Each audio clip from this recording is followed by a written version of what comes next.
6h54 sur Europe 1, l'heure de la question santé avec vous, Pierre de Villeneuve. Et en ce premier de l'an, évidemment, on va parler dans la question santé des maux de tête. Près de 8 millions de personnes en France souffriraient de migraines. C'est l'Institut national de la santé et de la recherche médicale qui dit ça. On apprend que certains facteurs augmentent considérablement ces migraines. Bonjour, docteur Kierzek. Bonjour Pierre. Quels sont les facteurs ?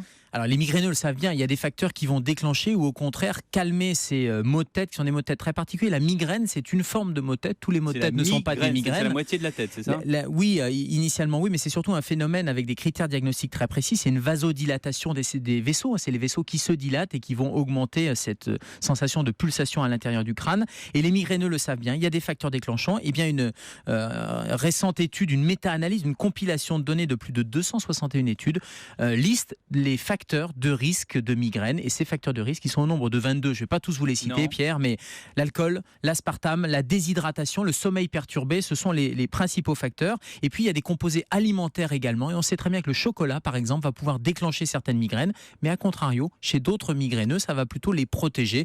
Donc, encore une fois, c'est une liste qui est une liste de 22 facteurs les plus communément admis.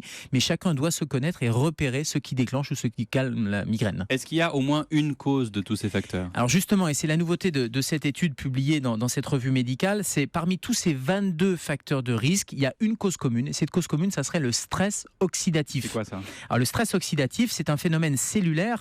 C'est le surmenage un peu de l'usine à énergie des cellules. Et cette modification de fonctionnement cellulaire, et particulièrement de cellules nerveuses, va avec ce stress oxydatif, c'est-à-dire ce vieillissement prématuré, provoquer les migraines. Et ce stress oxydatif serait le facteur commun de tous ces facteurs de risque. Et le fait qu'il y ait cette étude, est-ce que ça va déboucher sur de nouveaux traitements ? Alors c'est intéressant parce que le stress oxydatif, on sait qu'il peut être traité par des antioxydants. Vous savez, je vous dis régulièrement dans cette chronique le matin, il faut privilégier des fruits, des légumes parce que ça a un effet antioxydatif.